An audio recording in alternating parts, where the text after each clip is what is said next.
আমাদের আজকের গল্প একটা গল্প বলি। কলমে অনিন্দিতা মুখার্জি সাহা। অফিসে বসে ফোনটা আসলো। জানো, বাপির শরীরটা ভালো নেই। মা ফোনে বলল প্রচণ্ড গ্যাস হয়ে গেছে।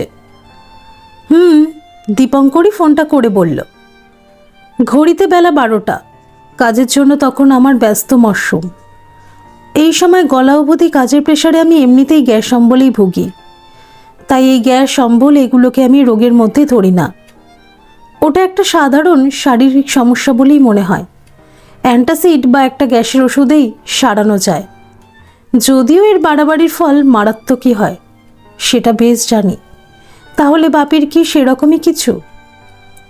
ভাবনাটা আসতেই আলগোছে বললাম, ওষুধ খেয়েছে? দীপঙ্কর একটু চিন্তিত স্বরেই বলল, বলল তো খেয়েছে। ছেলের চিন্তা হবে, এটাই স্বাভাবিক, সেটা যত হালকা রোগী হোক। আমি ফোন রাখার তাগিদে বললাম, চিন্তা করো না, সমুদ্রের হাওয়ায় শরীর ঠিক সুস্থ হয়ে যাবে। আর ঘুরতে গিয়ে খাওয়া দাওয়ায় একটু এদিক ওদিক হয়। দীপঙ্কর অগোছালোভাবে হ্যাঁ বলল ঠিকই, কিন্তু চিন্তাটা গেল না, সেটা আমি বেশ বুঝতে পারলাম। ঘড়িতে 12টা মানে ওর এখন লাঞ্চ টাইম, তাই চিন্তা নিয়ে চিন্তা করার সময় আছে ওর। কিন্তু আমার মেলের ওপর মেল ঢুকছে। দিনটা শুক্রবার মানে সপ্তাহের শেষ ওয়ার্কিং ডে। আচ্ছা রাখছি বলে রেখে দিলাম, কিন্তু মনটা খচখচ করছে, তাই কাজের ফাঁকে ফোন করলাম শ্বশুরের নম্বরে। হ্যাঁ গো, খুব শরীর খারাপ। আমার গলা শুনে জন্য একটু উৎসাহ পেলেন। গলা অনুযায়ী মানুষের অনুভূতি বিভিন্ন হয়। এই গলাটাই ছেলের হলে একটু আদুরে হতেন, বউয়ের গলা পেলে অভিমানী, এরকম আর কি। ধুর শরীর খারাপ নয়, পেটটা ভার। তোর মেশোর পাল্লায় পড়ে পমফ্রেট ফ্রাই খেয়ে ফেলেছি বলে থামল বাপি। আর আমি ঠিক সেখানেই ধরে জিজ্ঞাসা করলাম কটা। গলা নামিয়ে বাপি বলল, ওই 3টে মতো। আমি হেসে ফেললাম। বাপি বলল, ওতে কিছু হতো না, তারপরেই 1 কাপ দুধ চা, সেই থেকেই চোয়া ঢেকুর। আমি কাজ করতে করতেই বললাম, দুপুরের খাওয়াটা স্কিপ করে দাও। খুশি মনে বলল, সে আর বলতে। কথা বলে পরিস্থিতির স্বাভাবিক বুঝে নিশ্চিন্তে কাজে বসলাম। ছেলে একটু বেশিই ভাবছিল। বউয়ের বোন ভাইরা বাড়ির সবাইকে নিয়ে একটু দীঘায় গেছেন, এটুকু অনিয়ম হবে না। আর চিন্তার কোনো কারণ নেই, কারণ কালই মানে শনিবারই ফিরে আসবেন ওনারা। বাড়ির রান্না পেটে পড়লে চোয়া ঢেকুরও উল্টো পথেই পালাবে। পরিকল্পনা মতোই ফিরে এসেছিল বাপি আর মা শনিবার বিকেলে। এসে থেকেই বাপিকে কেমন অস্থির লাগছিল। দীঘা থেকে নাতনি মানে মিঠির জন্য কত খেলনা এনেছে। মিঠি তখন সদ্য 2। সেসব নিয়ে 1 সপ্তাহ পর দেখা নাতনির সাথে খেলছিল ঠিকই, কিন্তু চোখ মুখ বলে দিচ্ছে শরীরের কোথাও একটা বেশ ঝামেলা করছে। ভাত আর আলুর পাতলা ঝোলেই রাতের খাবার সেরেছিল সেদিন বাপি। ঠিক হলো পরের দিন রবিবার একটু ডাক্তার দেখিয়ে নিলেই হবে। সেই মতোই চলছিল, কিন্তু বাদ সাধল রবিবার সকাল। ওই দিন অতিরিক্ত ব্যস্ত থাকে মুখার্জি পরিবার। আমি মিঠিকে নিয়ে ব্যস্ত, শাশুড়ি রান্নাঘর নিয়ে, আর দীপঙ্কর বাজার নিয়ে। আর বাজার করার মানুষটা মানে আমার শ্বশুর পেপার নিয়ে। আজ দিনটা ধমকের সুরেই ছুটি দিয়েছিল ছেলে, যদিও একটু সুস্থ লাগছিল সেদিন। তাই রবিবার ডাক্তার দেখানোর পরিকল্পনা মুলতবি রাখা হয়েছিল। এমনিতেও মধ্যবিত্ত পরিবারের ডাক্তার দেখানোটা একটা অতিরিক্ত খরচের খাতায় ফেলে রাখা হয়। একটু সুস্থতা মানেই আমি রাজা, তাই বোধহয় শেষবেলায় ধমকের সুরে ছেলেকে মানিয়ে নিয়েছিলেন নিজের সুস্থতার দোহাই দিয়ে।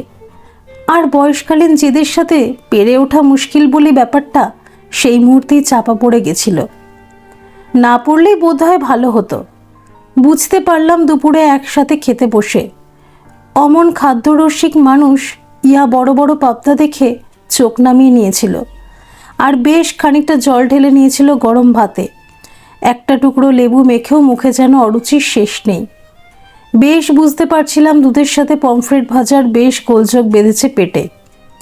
সে এমন গোলযোগ যে শেষ অবধি সন্ধ্যাবেলায় ডাক্তারের খোঁজ পড়ল। এ ডাক্তার সে ডাক্তার, কারোকে খুঁজে না পেয়ে শেষমেশ বাড়ির নিয়মিত ডাক্তারের কথাই শেষমেশ নার্সিংহোম। উনি ওখানেই ডিউটিতে আছেন। বাধ্য ছেলের মতো বাপি চলল নার্সিংহোম। একেই বলে বোধহয় ঠেলার নাম বাবাজি, কিন্তু বিশ্বাস ছিল একটু হালকা ট্রিটমেন্ট করে ছেড়ে দেবে।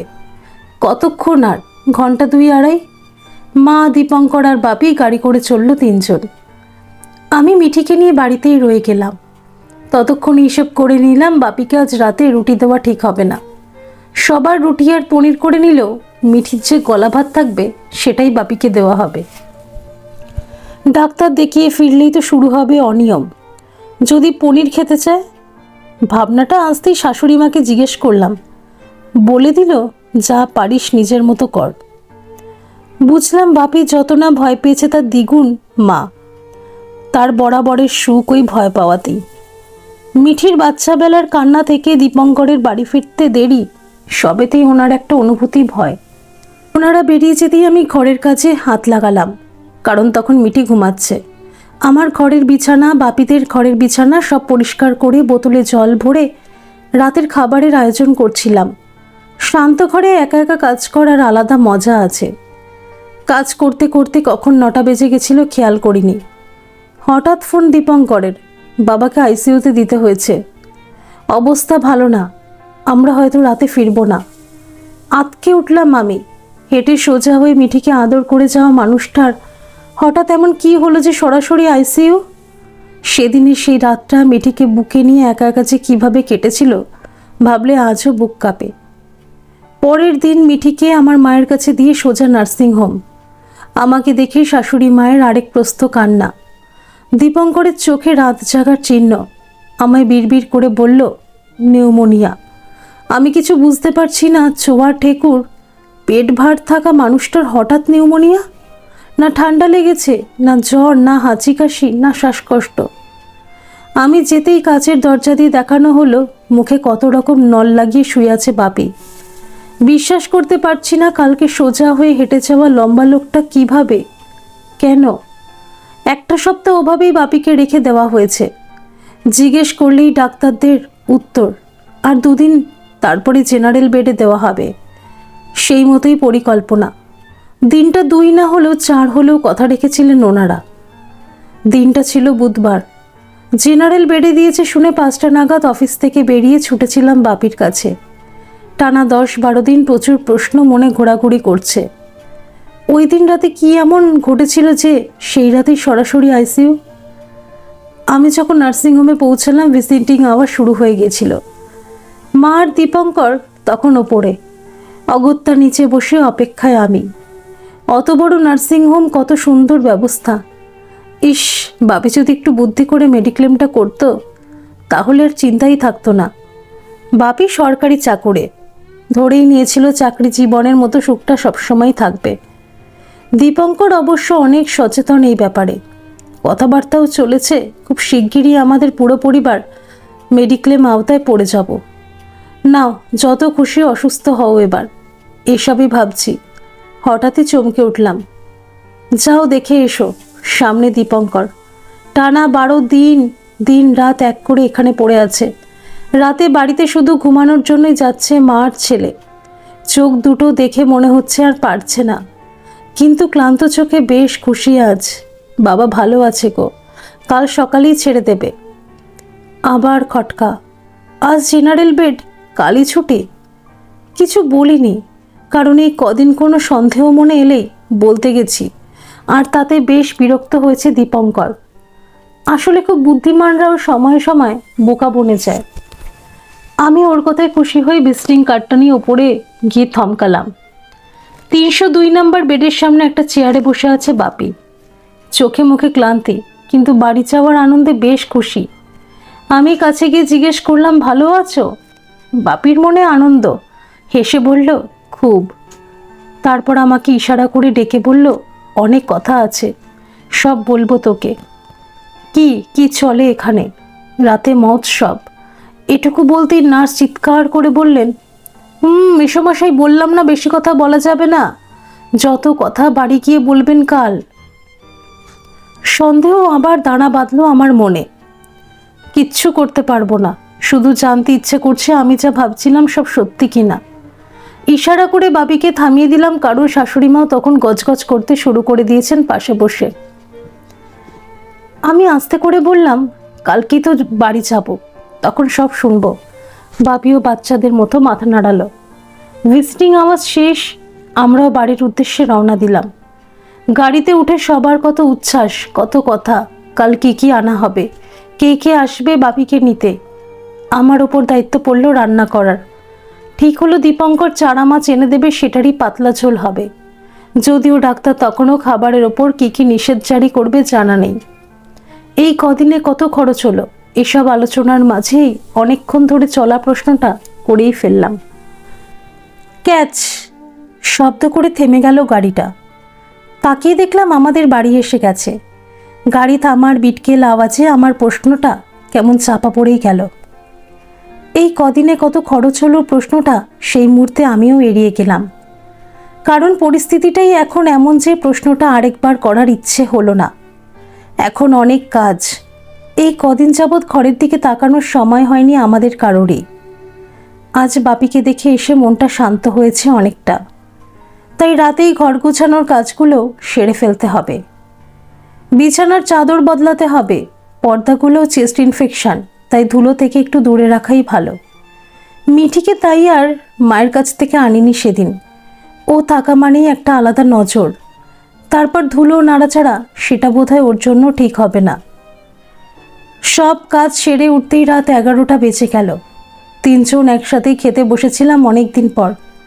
ভেবে ভালো লাগছে আর মাত্র একদিন, তারপরই 4 জন হয়ে যাবে, টেবিলটা আবার ভরে যাবে। ভাবতে ভাবতেই রুটি ছিঁড়ে মুখে দিলাম। দীপঙ্করকে অস্থির লাগছে, জানি না কেন। খেতে বসেই হয়তো বাবার কথা মনে পড়েছে। একবার খোঁজ নিবি নাকি বাপির, মা বলল। দীপঙ্করও সাথে সাথে হুম বলে ফোন করতে শুরু করলো। মনে হলো এটাই চেয়েছিল। ফোনটা স্পিকারে দিয়েই বলল, 302। একটা মিষ্টি সুরেলা ধ্বনি, তারপরেই হ্যালো। বেশ কর্কশ সেই হ্যালো। ম্যাডাম, 302-এর স্বপন মুখার্জি ঠিক আছেন তো? ভদ্রমহিলা নার্স হবেন বোধ হয়। 302? একটু গলাটা তুলে বলবেন কি? আমার আবার সন্দেহ লাগলো। 302, আমি ওর ছেলেই বলছি। দীপঙ্কর বলতেই একটু থেমে থেমে উপাস থেকে বললেন, ডাক্তাররা আছেন, দেখছেন। দীপঙ্কর অবাক হয়ে বলল, কেন, বাড়াবাড়ি হয়েছে কিছু?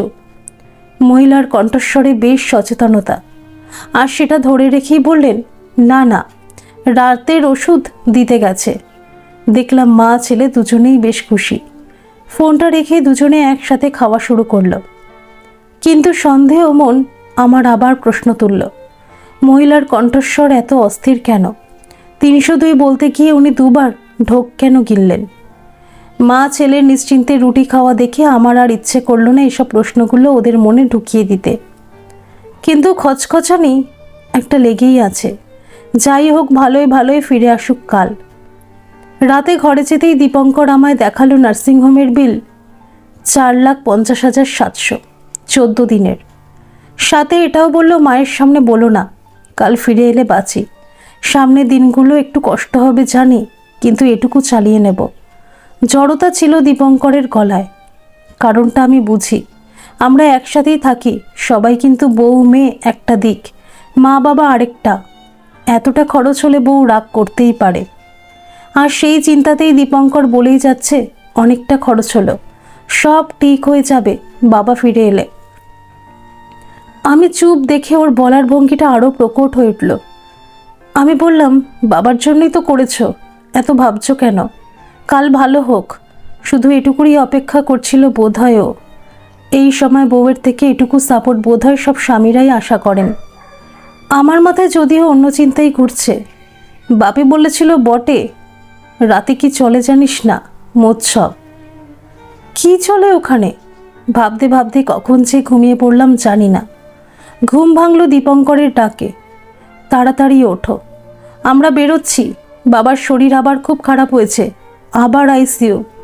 তুমি ঘুমাচ্ছিলে আর ডাকিনি, আমরা বেরোচ্ছি, তুমি আসলে আসতে পারো, না হলে বেকার অফিস কামাই করো না। আর কি কি বলছে কে জানে, কান দিয়ে ঢুকে বেরিয়ে যাচ্ছে সব কথা। ঘুম চোখেই ধরফড় করে উঠে বসলাম। ঘড়িতে 6:45। অমর সুস্থ মানুষ যে প্লাস্টিকের চেয়ারে বসে কত কথা বলল কাল, সে কিনা কয়েক ঘন্টায় আবার আইসিইউ। সত্যি অসুস্থ নাকি প্রতিশোধের খেলা? কি জেনে গেছিল বাপি? কোনো বাজে কিছু? নার্সিং হোমে কি কিছু বাজে হতে পারে? মেসোমশাই অত কথা বলবেন না। মনে পড়ল সেই নার্সটার মুখটা। বাপি আমাকে ফিসফিস করে বলেছিল শুনে নার্স ধমকেছিল। তাহলে ওই কি সব করালো? আমার ইচ্ছে করছে এক্ষুনি যেতে, ওই নার্সকে গিয়ে সরাসরি জিজ্ঞেস করতে, কিন্তু পারলাম না। মনে মনে একটাই ভয় লাগছে, যদি মেরে ফেলে। আমি আঁতকে উঠলাম ভয়। মা আর দীপঙ্কর ততক্ষণে বেরিয়ে গেছে। আমি বসে ভেবেই চলেছি কি হচ্ছে এটা, কিসের প্ল্যান, মারার নাকি টাকার? অলরেডি প্রায় 5 লাখ, যদিও ওষুধ পরীক্ষা নিরীক্ষা সব নিয়ে। তাও কম নাকি? এরপর আরও যদি হয়? আর ভাবতে পারছিলাম না আমি। খাট থেকে নেমে তৈরি হতে চলে গেলাম অফিস যাব। কি হবে বাড়ি বসে এসব ভেবে?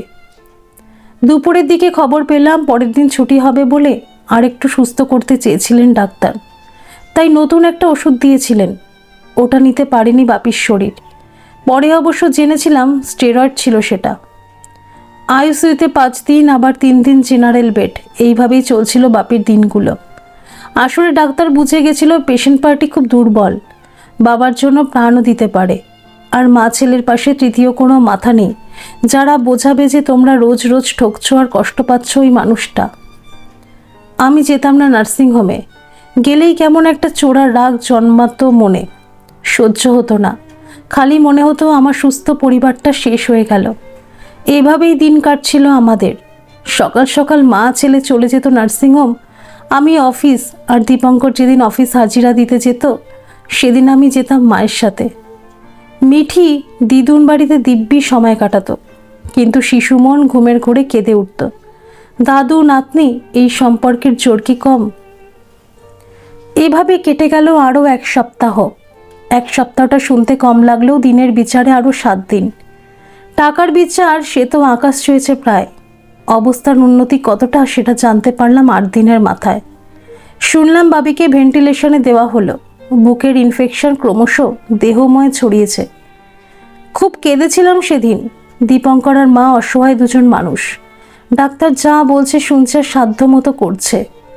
ওরা বোধহয় বশ হয়ে গেছে ডাক্তারি চালে। বুঝতে পারছি না এই বশ না হওয়া আমি কার কাছে যাব, কাকে গিয়ে বলবো যে যেটা হচ্ছে খুব খুব অন্যায়, এটা খুন। অ্যাকাউন্ট ফাঁকা হয়ে গেছে সেটা মেনে নেওয়া যাবে, কিন্তু আমি পরিষ্কার দেখতে পাচ্ছি পরিবার খালি হতে চলেছে। কার কাছে গিয়ে বুদ্ধি নেব? পরিবার পরিজন প্রচুর আছে, সবাই ততদিনে বুঝে গেছে এখানে পাগলামি হচ্ছে, কিন্তু কি বলবে, কাকে বলবে? অনেক ভাবলাম দীপঙ্কর কি করবে। এই অবস্থায় ওনাকে বের করে আনা সম্ভব নয়। বাড়িতে সেই সাপোর্টও নেই। আর অন্য যে কোনো নার্সিংহোম মানে একই গল্প, টাকার খেলা। কতটা অসহায় হতে পারে একটা পরিবার, লিখতে লিখতে আজও ভয় লাগছে। অনেক চিন্তা করে শেষমেশ মনে পড়ল ডাক্তার চ্যাটার্জির কথা। ডাক্তার চ্যাটার্জি আমাদের পরিবারের ডাক্তার। বাপি সেদিন ওনার কাছে এসেই ফেঁসে গেছেন। উনি সেই রাতেই বাপিকে অন্য ডাক্তার বন্ধুর হাতে দিয়ে নিশ্চিন্তে বাড়িতে চলে এসেছিলেন। আচ্ছা, উনি তো আমাদের পরিবারের সবটাই জানে, তাহলে ওনাকে গিয়েই তো জিজ্ঞেস করতে পারি। ফোন করতেই ডেকে নিলেন আমায় ওনার বাড়িতে। 8 ঘন্টা সময় নিলাম পৌঁছতে। ঢোকার সাথে সাথে আমায় বললেন, দীপঙ্করকে বোঝাও এভাবে সব খুইয়ে না ফেলতে, বউ মেয়ে নিয়ে পথে বসতে হবে। আমি থমকালাম। ইনি কি বলছেন? ডাক্তার হয়ে এরকম বলছেন? আমাদের অনেক সময় কিছু করার থাকে না, অনেক চাপ থাকে আমাদের মাথার ওপর। ডাক্তার আমরা, সমাজের উচ্চ শ্রেণীর মানুষ হিসেবেই ধরে আমাদের সবাই, কিন্তু আমাদের অবস্থা খুব ভালো নয়। অনেক সময় টার্গেট থাকে আমাদের। ওনার এটুকু কথাতেই আমার চোখ মুখের অভিব্যক্তি বদলাতে শুরু করেছে, আর সেটা দেখে সামলে নিলেন উনি নিজেকে। একটু করুণার সুরেই বললেন, ভেন্টিলেশন মানে বোঝো? অর্ধমৃত। ওনাকে বের করে নিলেই উনি শেষ। বুকটা কেঁপে উঠল আমার। শেষ? কি করবে দীপঙ্কর তাহলে? ডাক্তারবাবু হেসে বললেন, আজ থেকে 12 বছর আগে আমার বাবা এরকমই ভেন্টিলেশনেই ছিল। ডিসিশন নিলাম খুলে দেওয়া হোক পাইপটা। নিজের লোকের এত কষ্ট দেখা যায় না। ওনার কথায় কেঁদেই দিলাম আমি। উনি আমায় বললেন আরেকটা উপায়, সরকারি হাসপাতাল। ওনার এত কম কথা এইটুকু মনে ধরলো আমার। সত্যি তো সরকারি হাসপাতাল মানে খরচ প্রায় নেই বললেই চলে। ট্রিটমেন্টও হবে রাজার হালে, হলে মন্দ নয়। ওখান থেকে বেরিয়েই ফোন করলাম দীপঙ্করকে। সব কেটে শুধু সরকারি হাসপাতালের কথাটুকুই বললাম। ওর মধ্যে কোনো উৎসাহ খুঁজে পেলাম না। দিনটা ততদিনে গড়িয়ে হয়েছে আরও 10 দিন, মানে মোট 27 দিন মতো। বিলের কথা আর বললাম না, শেষে চমকে দেব আপনাদের। কি করব বলো? যাব হাসপাতালগুলোতে খোঁজ নেব? আমি জিজ্ঞেস করতেই ভাবলেশহীন হয়ে দীপঙ্কর বলল, দেখো আমি আর সত্যি পারছি না। 27 দিনেই প্রথম ছেলের মুখে না পারার শব্দ শুনলাম আমি। বুকটা ফেটে যাচ্ছিল আমার। পরের দিন শুরু হলো আমার নতুন লড়াই, একার লড়াই। খাতায় লিখে নিলাম কলকাতার বুকে ভেন্টিলেশন আছে এমন হাসপাতালের নাম। দুদিনেই সব জায়গায় যাব। কিভাবে গেলে কম খরচে যাওয়া যায় ভাবছিলাম। ভাবতেই শিখিয়ে দিয়েছিল আমাদের চিকিৎসা ব্যবস্থা। ওরা বুঝে গেছে মানুষ আসবেই, ক্ষমতা থাক আর না থাক, আর সেই সুযোগেই জবাই করতে হবে।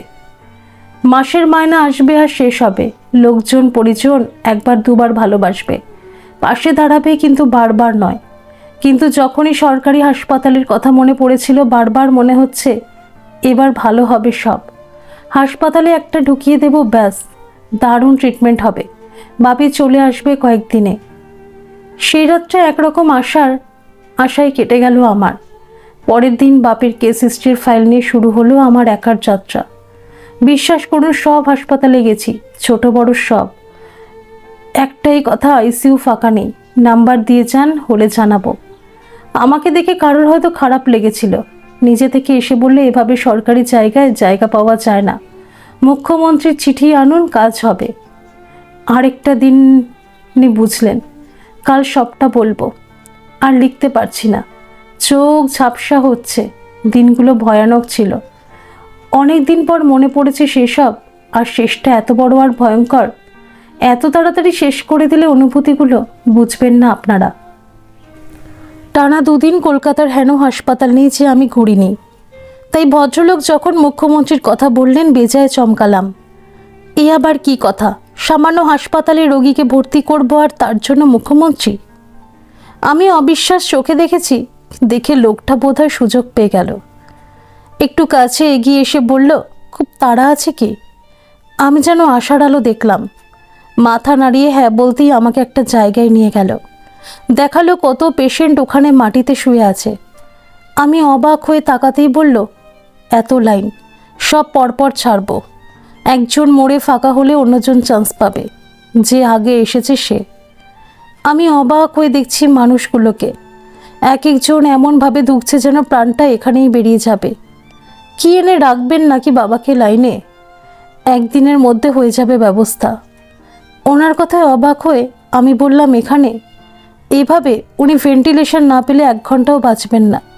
আমার কথা শুনে উনি দাঁত বের করে হাসছেন। লোকটা হাসছে কেন? আমার বোকা মন তখনও ভাবছে উনি হয়তো কোনো আশার আলো দেখাবেন। আমি তাকিয়ে আছি দেখে উনি বললেন, কিছু টাকা দিলে আমি ব্যবস্থা করে দিতে পারি। আমি তাড়াতাড়ি জিজ্ঞেস করলাম, কত? উনি বললেন, 1000 ব্যাগে কুড়িয়ে কাচিয়ে তখন 500। আমি ওতে হবে কিনা জিজ্ঞেস করতে উনি প্রায় ছো মেরে নিয়ে বলল, কাল বাকিটা দিয়ে দিলেই উনি সময় দিয়ে দেবেন, সেই মতো বাপিকে নিয়ে এলেই হবে। আমি অত বোকা নই, কিন্তু বিপদে বুদ্ধি নাশ হয়। তাই ব্যাগ খালি করে আরও 100 পেয়ে মোট 600 টাকা দিয়ে এসেছিলাম। আর পরের দিন 900 দিলেই ব্যাস। এত ভালো ব্যবস্থা, এত ভালো ডাক্তার, আর খরচ! ইস, কেন যে বুদ্ধি আসেনি আগে। লোকটার ফোন নাম্বার নিয়ে চলে এসেছিলাম সেদিন। মনে আছে শিয়ালদা অবধি হেঁটেই এসেছিলাম, বাস ভাড়া ছিল না বলে। আস্তে আস্তে দীপঙ্করকে ফোন করে সব জানালাম। ওর থেকে তখনই জানতে পারলাম বাবির ডায়ালিসিস শুরু হয়েছে। কী সব হচ্ছে বুঝতেই পারছিলাম না। সুস্থ লোক হেঁটে নার্সিংহোমে গেল, সেখান থেকে আইসিইউ, বলছে নিউমোনিয়া। তারপর শুনলাম সেখান থেকে চেস্ট ইনফেকশান। তারপর শুনলাম সেই ইনফেকশান বেড়ে সারা শরীরে ছড়াচ্ছে। আজ শুনলাম ডায়ালিসিস। আর কিচ্ছু ভালো লাগছে না। বেশ কয়েকদিন হলো এই মুখো হইনি আমি। ঘড়িতে 5:30। এখন নার্সিংহোমে আমাদের জন্য কোনো ভিজিটিং টাইম নেই। মোটামুটি ঢুকতে দেয় সবাই। আসলে আমরা যে লক্ষ্মী ওদের জন্য নিয়মের এটুকু ছাড় তো পাও না আমাদের। শিয়ালদাহ থেকে ট্রেনে না উঠে ট্যাক্সি নিলাম। দীপঙ্করকে বলে দিলাম নার্সিংহোমের সামনেই দাঁড়াতে। ঠিক আছে, একটু খরচ হোক, কাল থেকে তো পাকা বন্দোবস্ত করেই এসেছি। হলুদ ট্যাক্সি যখন নার্সিংহোমের সামনে পৌঁছালো, দীপঙ্কর একদম সামনেই দাঁড়ানো, মুখটা বেশ খুশি। আমি বললাম, বাপি কেমন আছে? বলল, ভালো দিনে এসেছো, গিয়ে দেখো আজ একটু ভালো আছে। আমি পা চালিয়ে ওপরে গেলাম। আজকে বাপি খবরটা পেলে আরও খুশি হয়ে যাবে। আমি ঢুকতে গেলে কেউ আটকালো না। ওখানে একজন ঢোকার নির্দেশ থাকে, কিন্তু শাশুড়ি মা থাকা সত্ত্বেও আমাকে কিচ্ছু বলল না। আমি ঢুকে দেখছি বাপি একটা কাগজে কী সব লিখছে। মা পাশে বসা, অনেক কিছু লিখছে দেখে মনে হলো। আমি যেতেই মা ইশারা করে বলল কিছু বলতে চাইছে। হাঁপিয়ে যাচ্ছে বলে কাগজ পেন দিলাম। আমি দূর থেকেই দেখলাম মানুষটাকে, বেশ সুন্দর আমার বাপি, কিন্তু নার্সিংহোমের দয়ায় কালো রোগা হয়ে মিশে যাচ্ছে রোজ রোজ। বাপি বলে ডাকতেই আমার দিকে তাকালো ঠিকই, কিন্তু আবার লেখায় মন দিল। দেখে মনে হচ্ছে এক পাতা চিঠি লিখছে। তাহলে কি সেটাই লিখছে যেটা সেদিন আমায় বলতে চেয়েছিল? একটু উৎসাহ নিয়ে দেখতে যাব, টুকলি করছি ভেবে সরিয়ে নিল। হাসি পেয়ে গেল আমার। অসুস্থতা মানুষকে আরও অপরিণত করে তোলে। বাপি যখন সেদিন কাগজটা দিয়েছিল ভাবলাম অনেক কিছু লিখেছে, কিন্তু না, মাত্র 5টা শব্দ, এরা বাজে, তোরা পথে বসবি। আমি বাপিকে কথা দিয়েছিলাম পরের দিন এখান থেকে বের করে নিয়ে যাব। টাকা নিয়ে গিয়েও দিচ্ছিলাম। ভদ্রলোক না ফোন ধরলেন না দেখা করলেন। আমি হাসপাতাল চত্বরে পাগলের মতো খুঁজলাম, পেলাম না। সেদিন কষ্ট পেলেও আজ বুঝেছি উনি দালাল। রোগী আসা মানে ওনার লক্ষ্মী আসা। হয়তো সেদিন আমার থেকেও বড় পেশেন্ট পার্টি বেশি দামে বিক্রি হয়ে গেছিল ওনার কাছে, তাই আমার ফোনটা উনি আর ধরেননি। কিন্তু মুখ্যমন্ত্রী নামটা পরিচিত হলো, এই প্রসঙ্গে যে কাজে লাগতে পারে সেটা ওনার মুখেই শোনা। চারিদিকে অনেক খোঁজ নিয়েছিলাম সরকারি হাসপাতালে একটা বেডের জন্য, কিন্তু বারবার একটা উত্তরই এসেছে, ফাঁকা নেই, আরও ওপর মহলে যেতে হবে। সেটা কি সেই মন্ত্রী? ভেবে নিয়ে একদিন ভোর ভোর বেরিয়ে পড়লাম। গিয়েই দেখি যদি কাজে হয়। ততদিনে সংখ্যা বেড়ে হয়েছে 1 মাস 5 দিন। বিলের পরিমাণ আরেকটু পরেই একবারে বলবো। গেছিলাম জানেন মুখ্যমন্ত্রীর বাড়ি। বাইরেটা দেখে প্রথমে ভাবলাম এত পুলিশ, কোনো আপদ বিপদ হলো নাকি। এখন এসব বোকা বোকা ভাবনায় হাসি পায়। এ কি আমার বাড়ি? মুখ্যমন্ত্রীর বাড়ি, সেখানে পুলিশ তো থাকবেই। কি বোকা দেখুন আমি ভেবেছিলাম বাংলা সিরিয়ালে যেমন দেখায় না, বাড়ির নিচে দারোয়ান দাঁড়িয়ে তার পা ধরে কাঁদলেই হয়তো ওপর থেকে মুখ্যমন্ত্রী মুখ বের করে বলবেন ওকে ঢুকতে দে। সেরকম কিছু হবে ভেবে চোখে কাজলটুকুও লাগাইনি, যাতে দুঃখী অসুস্থ লাগে আরও যত খারাপ ভাবা সম্ভব ভাবতে পারে মুখ্যমন্ত্রী ওই ফ্যাকাশে চোখ দেখে, যাতে খুব তাড়াতাড়ি দারোয়ানকে বলেন ওকে ঢুকতে দে। আজ ভাবনাগুলো এলেই হাসি পায়। কোথায় উনি? ওনার সাথে দেখা মানে ওনার লোকজনের সাথে দেখা। গিয়ে নাম লিখিয়ে বসেছিলাম। তারপর প্রথম দিন তো বলেই দিল সেদিন আর হবে না। ভাবতে পারেন বাংলা সিনেমার থেকেও কত খারাপ অবস্থায় আছি আমরা সাধারণ মানুষেরা। সকাল 8টা থেকে বসে বসে 12টায় বলে দিল হবে না। ফিরে গেছিলাম শুকনো মুখে, কিন্তু হাল ছাড়িনি। পরের দিন আবার গেলাম সকাল সকাল। সেদিন শুধু একটা চিঠি লিখে যেতে বলা হয়েছিল, সেটাও একটা ধাপ। এটা ভেবেই সেদিন ফিরেছিলাম যে পরের দিন আবার আসব। একটা দিন যাওয়া মানে একটা দিনের টাকা যুক্ত হওয়া, মানে পতনের আরেক ধাপ। ওদিকে নার্সিংহোম বাপিকে একটা করে ওষুধ লিখে দিয়েছেন, যেটা বাইরে থেকে আনতে হয়, কিন্তু ওদেরই মনোনীত দাম রেখেছে 12,500। বুঝতে পারছেন তো বিজনেস পলিসিটা। আমি মুখ্যমন্ত্রীর দপ্তরে বসে বুঝেছি এখানে এলে কাজ হয়, শুধু নজরে পড়তে হবে। ওখানে একজন পুলিশের সাথে আলাপ করলাম, শিপিংয়ে চাকরি করি শুনে উনিও কথা এগোলেন। ওই দেশের আমদানি রপ্তানির হিসেব নিকেশ আর কি। গল্পের ফাঁকেই ওনাকেই সব জানালাম। উনি আমার সামনেই ফোন করলেন এখানে সেখানে। নাম লিখিয়ে দিলেন স্বপন মুখার্জি। 3 দিন পর পর গিয়ে 4র্থ দিনে এইটুকু হলো। ওদিকে সেই তিলোত্তমার মতো বিচারের 37 দিন। রোজ রোজ গুনছি। অফিস যাওয়া পুরোপুরি বন্ধ। সকাল সকাল ঘুম থেকে উঠে সোজা যতীন দাস পার্ক, ওখান থেকে কোনোদিন বাড়ি, কোনোদিন বাপির কাছে। এরই মাঝে নার্সিংহোমে গিয়ে কানাঘুষো শুনতে পেলাম নার্সিংহোম কর্তৃপক্ষ আমাদের পরিবারকে পাগল ভাবতে শুরু করেছে। হাসাহাসি করছে আমাদের নিয়ে, বলতো পাগলের পরিবার, না হলে এভাবে কেউ ভেন্টিলেশনে রেখে দেয়? ভাবতে থাকুন মানুষের বিবেক কোথায় নেমেছে। আমাদের পাগল ভাবতে শুরু করেছে ওরা। কি মনে হলো আমি একটু আলাপ জমাতে গেলাম। একজন নার্স বললেন, কাকু আর ঠিক হবেন না, বোঝান দাদাকে নিয়ে যান বাড়িতে, ওখানে যে কদিন থাকে। মুখ খোলার সময় এসেছে বোধ হয়।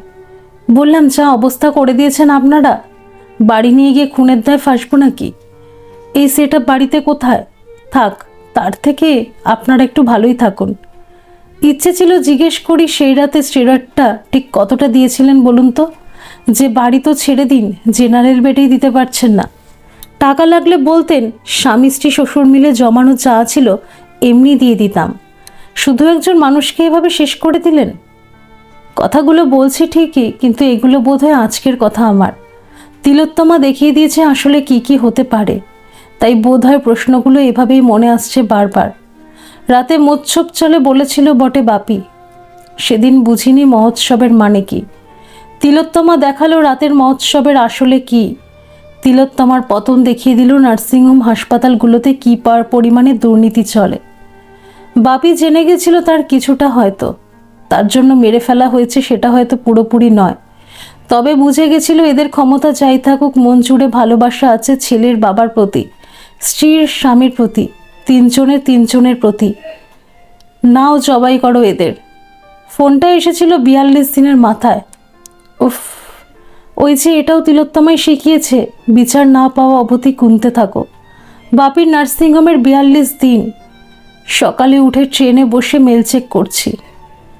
একটা মেল চোখে পড়ল। জানতাম এটা আসবে। নোটিশ, এত অনুপস্থিতি থাকার দণ্ড। দেখা করতে বলেছেন ম্যানেজমেন্ট। সোমবার 12:30। আর সেই দিনটা ছিল শনিবার। ভয় খুব লাগছিল। না, এতদিন মন দিয়ে প্রাণ দিয়ে কাজ করার দাম তো একটা থাকবে রে ভাই। তাই মেলের উত্তর দিতে না দিতেই ফোন ঢুকলো। স্বপন মুখার্জির বাড়ির লোক। অমুক জায়গায় একটা আইসিইউ ফাঁকা হয়েছে, নিয়ে আসুন 3টের মধ্যে। বিশ্বাস করুন, ভগবান সব পথ বন্ধ করেন না। সেরকমই মনে হলো আমার। খুলে দিল একটা পথ। ফোন করলাম দীপঙ্করকে। বললাম, বন্ধু বান্ধব যে আছে জোগাড় করো, আজই শিফট করব। সবাই খুব খুশি, খুব। শুধু আমার শাশুড়ি মা খুশি হতে পারলেন না। দীপঙ্কর ফোন করে জানালো 17 লাখ টাকা, কিছু দিয়ে এখনও 7 লাখ। এটা না দিলে ছাড়বে না। সময় এসেছে বোধহয় কৃতজ্ঞতা স্বীকারের। বন্ধু বান্ধব আত্মীয় স্বজন সব এসে দাঁড়িয়েছিলেন সেদিন। কারোর কিছু বাকি নেই আজ, কিন্তু কারোকে আলাদা করে ধন্যবাদ দেওয়া হয়নি। আজ বলছি, সেদিন বুঝেছি দীপঙ্কর আর অনিন্দিতা কতটা ভালোবাসায় সমৃদ্ধ। যাই হোক, ওদের সাহায্যে বাপিকে সেদিন বের করে আনতে পেরেছিলাম বিকেল 4টে। নরক থেকে বের করে এনেছিলাম। মুখ্যমন্ত্রীর অনুমোদন, তাই সাথে সাথে এলাহি আয়োজনে ঢোকানো হলো আইসিইউতে। চোখে স্বপ্ন, মনে আশা, বাপি চলল নতুন লড়াইয়ে। ঠিক হলো দীপঙ্কর সারা রাত থাকবে, আমি সকালে চলে আসবো, ও বাড়ি চলে যাবে। হলেও সেই মতো। পরের দিন রবিবার সকাল সকাল ঢুকলাম আমি। দীপঙ্করকে ছুটি দেওয়ার পালা। ও যেতে চাইল না, শুধু বলল, বাপির ট্রিটমেন্ট একটুও হচ্ছে না, ফেলে রেখে দিয়েছে এরা, ভেন্টিলেশনও নেই গো। আমি একটু তর্ক করলাম, এ আবার কেমন কথা? এত নামি দামি ডাক্তার, প্রথম সারির ডাক্তার, ফেলে রেখে দেবে কি গো? আমি একবার গিয়ে সামনে ঘুরে আসলাম। এখানে অবাধ বিচরণ নেই, কারণ ওরা আমাদের কিনে নেয়নি। ডাক্তারবাবু বললেন ঠাকুরকে ডাকুন, দেখুন কি হয়। ভরসা পেলাম। এসে সামনে টানা বারান্দায় এসে বসে আছি দুজনে। ঠিক ঠিক করছে ভিড়। তার মধ্যেই মাইকে অ্যানাউন্স হলো 52। ছুটলাম দুজনেই। ডাক্তার বললেন 12:10। মেরেই এনেছিলেন, কিচ্ছু করার ছিল না আমাদের। সেদিন সকাল থেকে মা আসেনি। এত বছরের বোঝাপড়া, হয়তো বুঝেই গিয়েছিল আর কিছু করার নেই, তাই এই ব্যবস্থায় খুশি হননি। সব লড়াই শেষ করে চলে গেল বাপি। কিন্তু প্রশ্নগুলো ছিল মনে। প্রথম দিন কি এমন হলো যে পেট ভার গ্যাস অম্বলের মানুষটাকে সরাসরি আইসিইউ? তারপর কেন দিল বা কি দিল সেদিন রাতে যে সুস্থ লোকটা পুরোপুরি নিস্তেজ হয়ে গেল? বাপি কি বলতে চাইছিল? ওরা খারাপ কেন? তারপর সরকারি হাসপাতাল এরকম দামি কেন যে উপর মহল ছাড়া ঢোকার জায়গা নেই? পেয়ে গেছি সব উত্তর। দিয়ে দিয়েছে তিলোত্তমা। ও অনেক কিছু বলে দিয়েছে আমায়। তিলোত্তমা একটা নয়, অনেক দুর্নীতির প্রমাণ, যেগুলো শিকার আমার পরিবার। তাই তিলোত্তমার বিচার আমরা চাই। বোনটা প্রাণ দিয়ে অনেক কিছু দেখিয়ে দিল। এ বেলাতেই পাওনা গন্ডা বুঝে না নিলে স্বপন মুখার্জির গল্প ঘরে ঘরে তৈরি হবে। আপনি বলবেন কেমন করে তৈরি হবে? আমরা কি বোকা আপনাদের মতো? না, বোকা নন, কিন্তু অনেকেই ভালোবাসেন নিজের পরিজনকে, এরকম দীপঙ্কর মুখার্জি আর ছবি মুখার্জির মতো। তাই বিচারটা বুঝে নিতে হবে।